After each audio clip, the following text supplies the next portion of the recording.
I've heard from people that have actually tried to do it that it's the most terrifying experience of their life because they've spent their entire lives working and saving, and now they're going to stop working and withdraw. Right. I mean, just the psychology behind that is very disconcerting to most people. So although they say that the math works, and the whole purpose behind the 4% rule was to show the math, show this study. The numbers. Yeah, historically this has worked. Doesn't mean it's going to work going forward. Historically it has worked.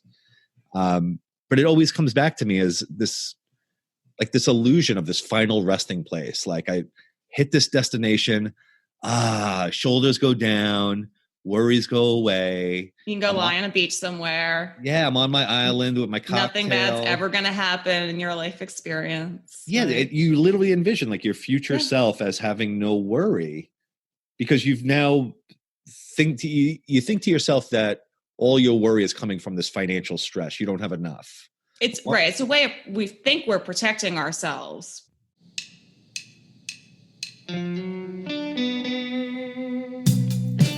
Recording from my studio here in Charlotte, North Carolina. I'm a born and raised New Yorker, now living in the South. Welcome to Confessions of a Financial Advisor, the antidote to conventional financial independence wisdom. My name is Al. I've been a financial advisor for over 20 years. I've worked with thousands of clients in all areas of the country and from all walks of life. Through the relationships I had with these people, I've discovered the mindsets and behaviors that are most effective in a person's financial life, plus the pitfalls and all the BS to watch out for. The financial independence community today has completely lost its way, and I felt it was time to call out the FI gurus, podcasters, and self-proclaimed pundits. This podcast is not about the numbers. That's what all the other financial podcasts talk about.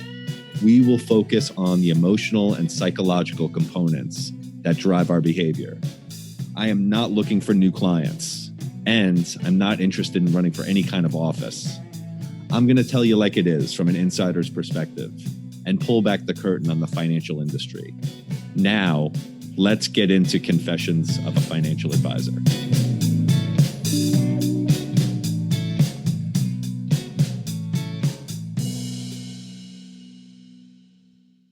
Welcome to Confessions of a Financial Advisor, episode 4. And this is the 4% rule and the personal capital app. We're combining two posts because this topic seems to be a little bit dry. And I'm here with my partner in crime, Diane. Hey, Al. Hey, Diane. Good to be here. Good. I'm glad you are here. So these are the two topics we're talking about today. 4% rule, personal capital, two of the most talked about topics in the financial independence community. Just to give a quick synopsis. So the 4% rule, you can take 4% out of any amount of money that is in a diversified portfolio of stocks and bonds and feel pretty comfortable you're not going to run out. So they call it the safe withdrawal rate. And it's based on a study. It's called the Trinity study, where they back tested all different 30-year periods over, the last 80, 90 years. And what they came up with was that as long as you don't take more than 4%, you should be pretty confident that you won't run out of money in retirement. And then personal capital is just an app that, again, a lot of these podcasts, most podcasts are promoting. And it's just a way of consolidating all of your accounts into one app, all your bank accounts, all your investment accounts, all your loans, all your real estate, everything you own, you can track on personal capital in one space, literally with the fingerprint button. I literally put my finger on this button on my phone and everything. That's not creepy at all. Like it populates immediately. Right. Just give it 10 seconds and you know to the penny how much money you have or don't have and how much how much you have in loans. They even they'll literally pull up the real estate values on Zillow so that you'll get, what do they call it? What's that? Zestimate? A Zestimate. So accurate. Yeah, exactly. So now you're getting like the snapshot of your net worth. Mm-hmm. So, and again, like all these podcasts are touting that this is such a great app. And, I jumped on the bandwagon. I got the app immediately. I started punching everything in, all my credit cards, all of my accounts. And I found myself checking this damn thing every day. And me, as a financial advisor, telling people not to check their accounts every day and not to be looking at this stuff. Now I have it, my It's thumb. so tempting. It's right there at your fingertips. Literally. Yeah. I mean, with your thing.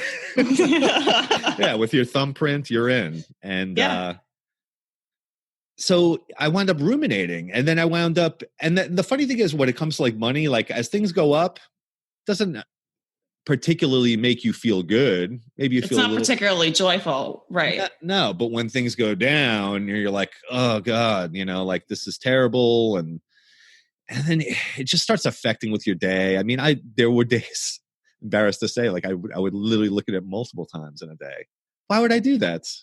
Why would I do that? Seeing like the adjustments of how the market's doing.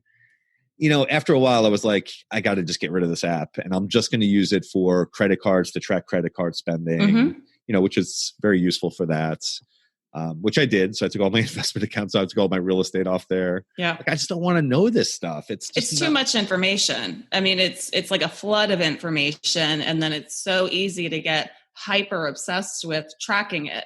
Where is it now? Where is it now? When you really don't have any ability to influence any of that. Yeah, especially when you're looking over long time periods. So in my plan, I'm like, I'm 10 years out from anywhere being near like a retirement. I'll be working for at least another 10 years. I got, young children, want to get them through college, that kind of thing. And the other thing I was thinking about when it came to this app was tying in this 4% rule idea. The 4% rule, again, good framework to use as giving you some kind of tangible number that you can come up with for retirement.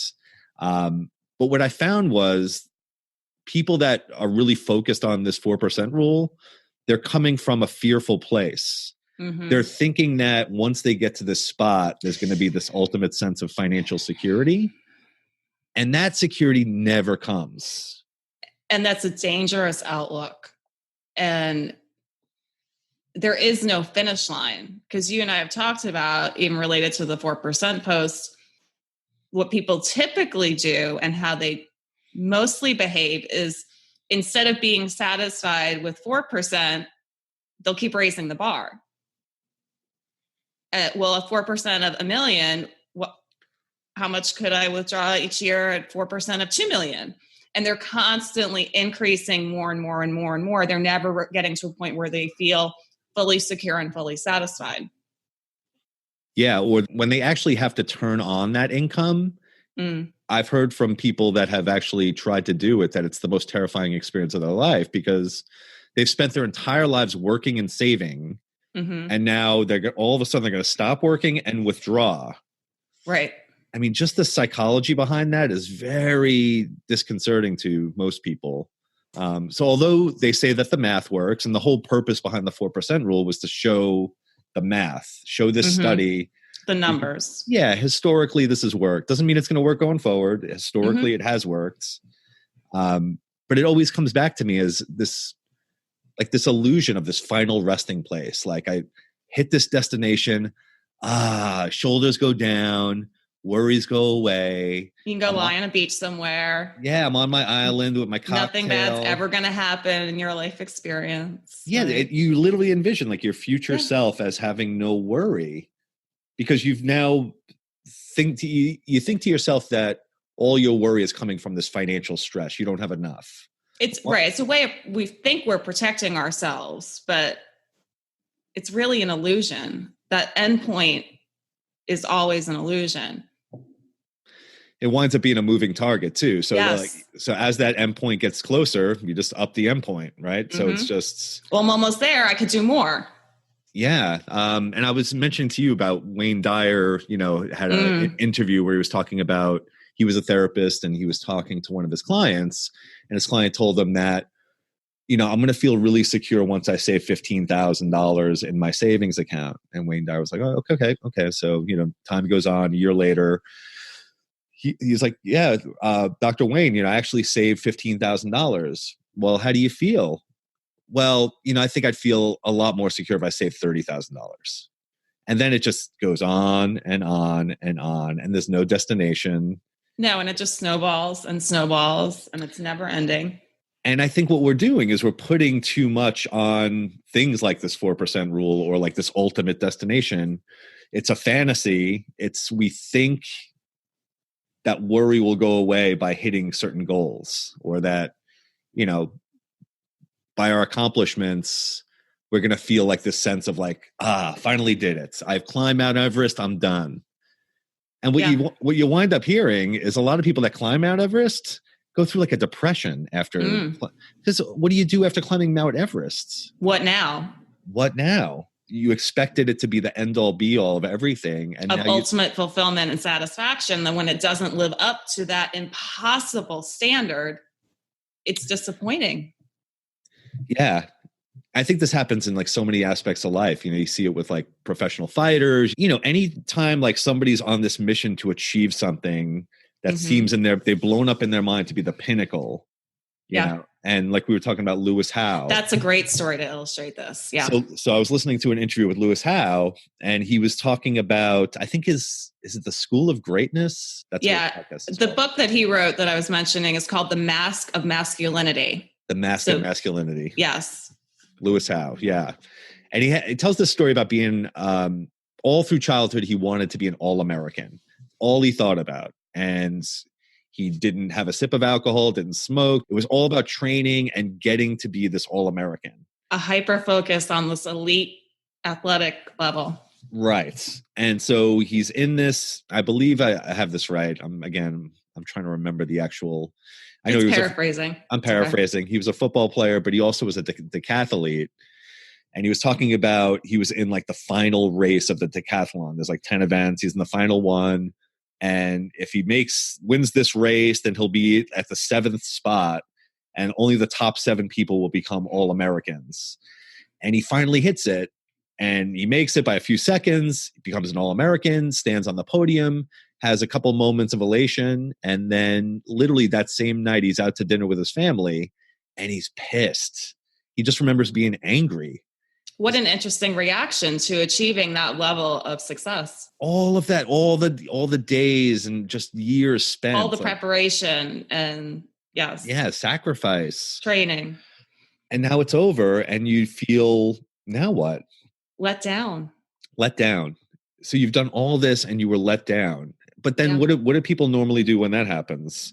They find another hamster wheel, right? They find another goal. Oh, well, all right, decathlete's over. That didn't work, so I'll look for something else outside to fulfill me, like another external goal, which is such a recipe for disaster. And this is kind of what this like, self-help motivational community does. It's like they always want you on this. Come on. Yeah. Bigger goals. The next great thing. Yeah. And you and I have talked so much about, this illusion that fear is ever going to go completely away, which is such bullshit. The fear's never going to completely be eliminated. It's a matter of choosing to take intentional action through and beyond the fear.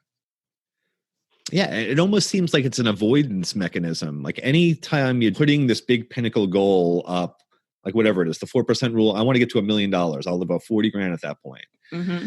You think you're going to get around that insecurity fear by getting this amount of money. It's just not going to happen. And it never happens. Right. And I've witnessed this with so many clients. I've witnessed this with clients that have more money than they know what to do with. I mean, I have some clients in their 70s and 80s that have more money than they'll ever possibly spend. That's right. And they don't spend a dime, and they're terrified to spend anything, and they leave 5%. How much fun do you think their lives are? Not fun at all. It's like they've been so ingrained to be frugal and to save, they don't know how to turn that off. Yeah. Even when they do have enough. And not that I think they have to go out and buy fancy cars, but one client leaving 5% for a tip at, I'm literally taking money underneath I'm behind his back. I'm putting money in there. Right. I felt so bad for the waiter because he's only leaving 5%. I'm like, So that's what can happen. And I've seen that happen. That's an extreme, but it's not uncommon. Not uncommon. It's actually, especially with that World War II generation, that older generation, they're just very, very frugal. Hyper conservative.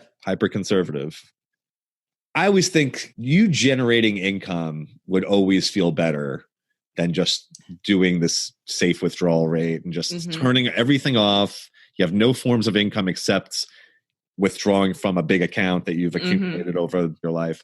You're going to live in fear from that point on. In my opinion, most people live in fear because they've started this whole process in a fearful state and they've never confronted that fear. So, and then they think once we hit this thing, the fear will go away. The fear doesn't go away. And now if anything, the fear gets stronger because now you have all this to lose. Right. I mean, it's vulnerable, and we all know how comfortable we all are with that. The insecurity goes through the roof. Yeah. I mean, you thought you were insecure saving money. First of all, you're making income and you're saving money. I mean, that's pretty secure just in the sense that you're generating money. Try turning that faucet off. Yeah. And now withdrawing money as opposed to putting money away. It's just, I mean, it's just one of those things that you're right. It's almost the opposite. It's like you think you're going to hit this place of ultimate security, and now you're in a place of even more insecurity. Yes. You're terrified. You have something to lose. You've now hit a goal. You were disappointed because it didn't live up to the expectation of what you had in your minds. And now now what? It goes back to that question. Now what? And you always think about, going through this fear. And it kind of always reverts back to this. Unless you're dealing with the fear that you had the whole way along, it's not going to go away at the end once you reach this goal. Right. Well, unless and until we're willing to at the very least, witness our shadow side or childhood wounds or insecurities or triggers, we're never going to get more comfortable in recovering from them and through them, because they're never going to go completely away. Right. Right. Ask some questions to you. Like, if we just shove and ignore, say, I don't have a shadow, I don't have any insecurity. That's ignoring and avoiding. Right. And it's just allowing the shadows to get darker and darker and stronger and stronger. But that's interesting the way you just put it, because I don't think they're intentionally doing that. All they're doing is they're picking some alternate goal, something that's, and they're that'll solve this. Like, that'll solve this. It's not like they're telling themselves, I'm going to avoid this by doing this. Right. They literally think this goal is going to get them out of that fear loop.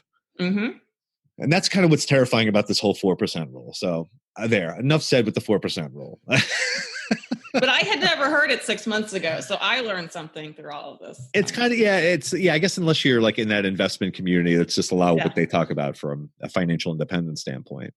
And it's one of those things that's like any tool. Like we talk about, technology is not in itself evil. It's how we're using those tools in our daily lives and the amount of control we're giving over to these tools.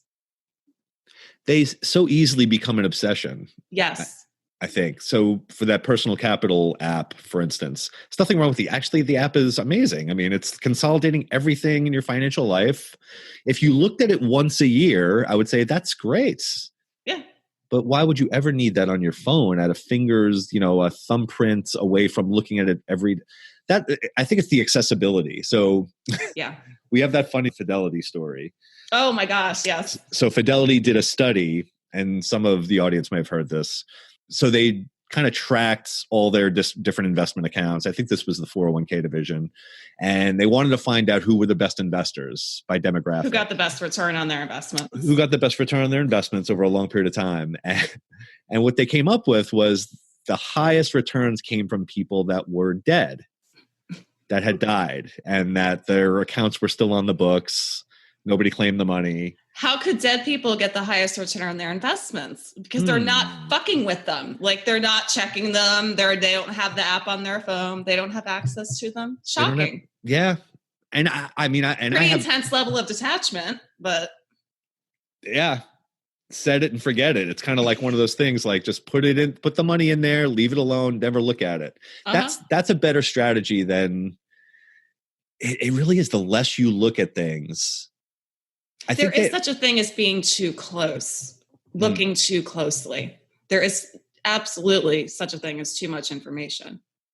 I think so. I think what the financial independence community talks about with all of this kind of stuff is they talk about the people that are oblivious to anything financial, and like they're trying to get them to see something. Yeah. Like, I think they're starting from a place where maybe they're going after an audience that is completely oblivious to what's going on with their own finances. And this is a way of illuminating, what's been in the dark. Right.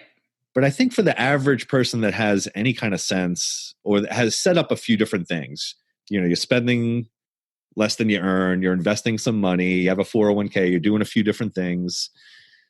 Once you do all those things, you put them in place, you've already made the right decision. Now it's just time to leave it alone. Leave it alone. Because as soon as you start getting into it and start looking at it all the time, tinkering with it, effing with it, it's not going to do you any good. Look at the dead people. The dead people perform better. Why? They don't do anything. They can't do anything. They can't. It's impossible. So I always thought it would be a great idea if there was some sort of legal contract that people had to sign when they invested, that they had to say, I'm going to put this money in and I'm not going to look at this again. I am agreeing 10 years. in writing. Yeah. And if I do, there's got to be a penalty. There's got to be some penalty. Or a reward offered. Yeah. Like, I'm going to donate like $1,000 to a cause that I hate or something, Yeah. Something like, just don't look at this stuff. And all personal capital is giving you is the tools to look at this ongoing in your hands. Anytime you want. Oh, you can't sleep at night? Here, check your investments. Like, oh God, I've got enough trouble sleeping. No, right. You. Yeah.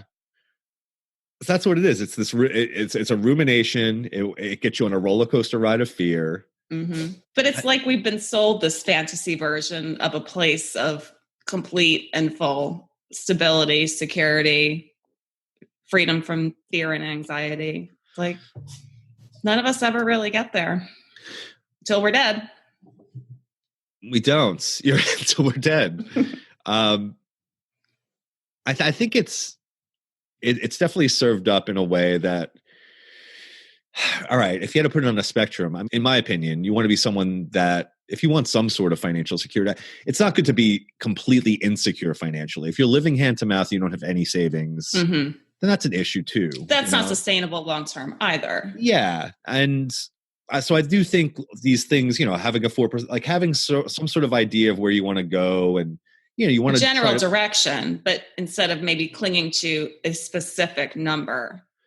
And believing that that's the end all be all of everything in your life and that every problem's solved and you're not going to, have stress and other anxieties. Like your mind's just going to create another problem. And it's, again, it's good to do these things, but I guess the best idea with all of this is understand it, make it as a rule of thumb, do what you can do, set things up automated so that, you have your investments going in, you have your loans being paid off automatically. So you don't have to even look at this stuff. And then let it alone. There's nothing you're going to do that's going to benefit you by looking at it. It could only be a hindrance. It's only going to cause additional stress. So back with my real estate background, like people would obsess over their Zestimates on their houses. Ask how I really feel about Zillow. But like they would take it as, oh, went up, I have all this equity. But the equity's not real until you sell. So they had this perception that they just made all this money, but that money's not real until you sell the house. So you didn't actually make that money, even if the estimate or the actual potential value is accurate. But people perceive that they made it. And then what happens if the estimate goes lower? Then they feel like they've lost all this money and it creates additional stress and turmoil unnecessarily because they never had the money. Equity is only real when you actually sell the property. Yeah. So you're obsessing about what Zillow or any website related to real estate is saying your house is worth. That's not actually your money until you decide to sell it. So it's an illusion. And when people obsess over it, all it's doing is causing them additional stress and anxiety when things start going down. Yeah, I think we're led to believe that the more influence we have over, the more we can manipulate things, the more we can tinker, and the better off we are. And it's so crazy. And why wouldn't you believe that? That's a slippery slope. It is. I mean, I guess, but you think about it. You don't want to have your head in the sands. You don't want to be the person that's like, oh, well, I don't know what's going on. Right. but it seems like but there's a way to be an informed consumer and an informed citizen, even an informed voter. Right. There's a way to be an informed whatever without tipping into the point of obsessing. That's such a great point. And I have a friend that, I mean, I'm definitely not into politics, but I have a friend that tells me that he has 5 other friends that he knows that are into politics. Mm-hmm. And what he does is he finds out all of their views, and then he makes a decision based on what they've spent countless hours yelling at their TV and analyzing and doing this craziness and like spending years with the ups and downs of a lot of Democrat who are they going to put in the office. And my friends actually just takes their points of view and then makes his decision based on that. So he's in now within, a couple hours. Done. Has his decision. He didn't have to stress about it all year. He didn't have to do the research. He's just accumulating other people's hard work, right? And then just leave it alone. Like you didn't go through all the stress. You didn't go through all. Yeah, and his 5 friends probably love the research component of it. They probably enjoy that aspect of it. It might drive someone like me, it's insane to consider doing that, but. Yeah. Or it might just stress them out too, but he knows that they at least have enough information where he can now take 5 points of view and make some sort of informed decision. I'm okay with it being 5 different points of view. It would alarm me a little more if it were like 1 or 2. Yeah, very true. Variety can be a good thing. I think so too. Yeah. So I mean, the same thing holds true with investments. So you'll see people that have spreadsheets that look at the market every day, that are interpreting. They're looking at what Jim Cramer's saying, and they're looking at this guy, and looking at CNBC, and they're like trying to decipher and like, oh yeah, this company, and it's just on and on and on. Like, and every time you talk to them, more, and they have opinions on everything. Apple's going up, and this stock's going down, and this is what's happening. The recession's coming, and Bitcoin is a bad investment. Bitcoin's a great investment. Like they're just all over the place. Mm-hmm. And then totally unpredictable. And then you have the guy that's like, I'm going to put my money in every month, and I'm not going to look at this crap. I know I'm going to make a good informed decision up front, and I'm going to trust that I made a good decision, and then leave. Trust? What a novel concept.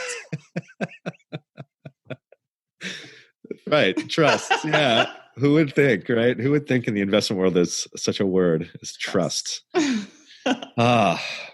So I this always ties into other things we always talk about. Illusion of a final resting place. Illusion of this ultimate sense of security. It doesn't exist. The illusion of the escape from fear. Yes.